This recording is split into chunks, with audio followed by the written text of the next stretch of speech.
A day after intense political drama erupted in Tamil Nadu over the leader of the opposition Udayanidhi Stalin's controversial remarks, the opposition kept the heat on the ruling TVK as Vijay's government has now tabled its first budget. The Finance Minister N. Marie Wilson presented the budget in the Assembly, and major announcements include the Annan Sirthittam scheme, under which 8 grams of gold coin and also a silk sari will be provided to the brides.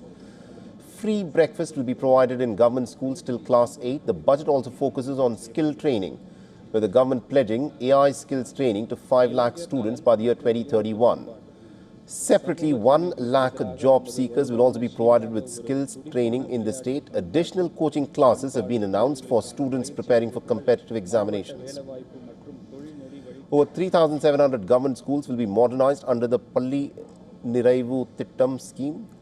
In a bid to boost the EV charging infrastructure in the state, the TVK government has now planned to set up 20,000 EV charging stations across the state. And other major announcements include setting up of Tirupur Textile Centre, 5 new industrial training institutes, 10 Olympic centres of excellence, and a hike in the Hajj pilgrimage subsidy. The TVK has also delivered on its poll promise of 1 gram gold ring for every newborn in government hospital. In terms of budget allocations, over 44,000 crore rupees has now been allocated to school education, while over 17,000 crore rupees has been set aside for special project implementation.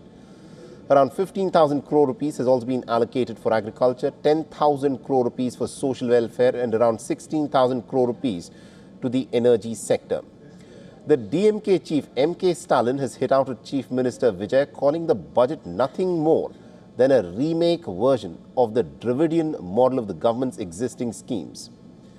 Further, Stalin has taken a dig at TVK, saying that the much-hyped budget turned out to be pretty dull and lackluster.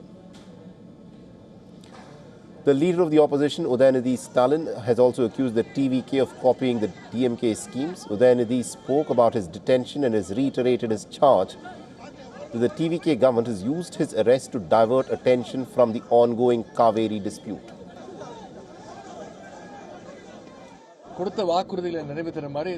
There is no scheme in this budget to fulfill the promises made during the election campaign. We should thank the Finance Minister for acknowledging that Tamil Nadu ranks number 1 in many sectors. However, this government has merely pasted the name Vetri, which is also the name of their party, onto existing schemes.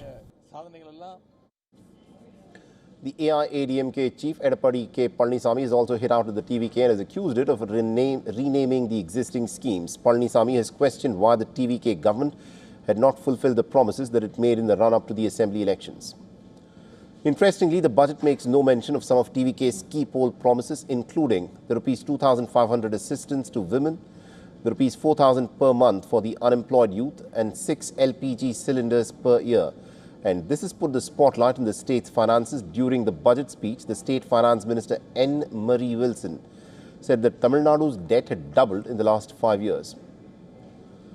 The state's precarious financial situation has reignited the freebies versus the welfare debate, and over the years, successive governments have doled out freebies in the name of welfare schemes, thereby shifting the financial burden of such doles to future governments. And although Vijay has defined his politics as a departure from the Dravidian model, his pre-poll promises and even some of the schemes announced today mirror the freebies packaged as welfare model of previous governments. But Tamil Nadu's finances could soon reach a breaking point. And earlier this year, Vijay's government had in fact tabled a white paper on the state's finances under the previous DMK government. The paper showed that Tamil Nadu's debt burden had doubled between 2020 and 2025, touching a whopping 10 lakh crore rupees. In fact, no state in India has more annual interest payments than the state of Tamil Nadu for its debt.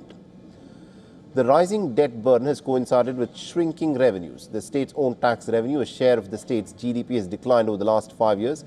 It also has the country's second highest revenue deficit, leaving very little room for capital expenditure and new schemes.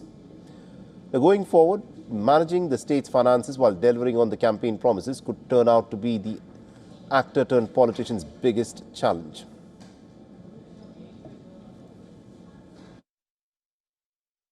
first budget of Chief Minister Vijay's government in Tamil Nadu, Finance Minister Mary Wilson highlighted that the state government has an ambition of transforming Tamil Nadu into a $1.5 trillion economy by the year 2036. However, he also cautioned that the state has a massive debt burden of rupees 10 lakh crore, and that debt burden will have to be taken care of, and that his government is taking efforts to mitigate that as well. He highlighted that the state's debt burden has grown and almost grown twofold over the last 5 years. As for welfare measures and as for major spending initiatives, there is a huge deal of focus on Gen Z, which is among the core constituencies that the Vijay government has been targeting and has also benefited from, which is why there is a huge spending on school education and even higher education. School education alone has been allocated over 47,000 crores. There are huge plans to upgrade over 3,000 schools to ensure campuses are safe, campuses are clean and secure. And also there's initiatives to provide laptops to college students. In addition to that, several lakh polytechnic students will be provided AI training. So these are the kind of broad initiatives that are targeted particularly towards Gen Z. And in addition to that, there are also several other welfare measures being rolled out for women as well. From Chennai, Siddharth MP, WION World is One. For all the latest news, download the WION app and subscribe to our YouTube channel.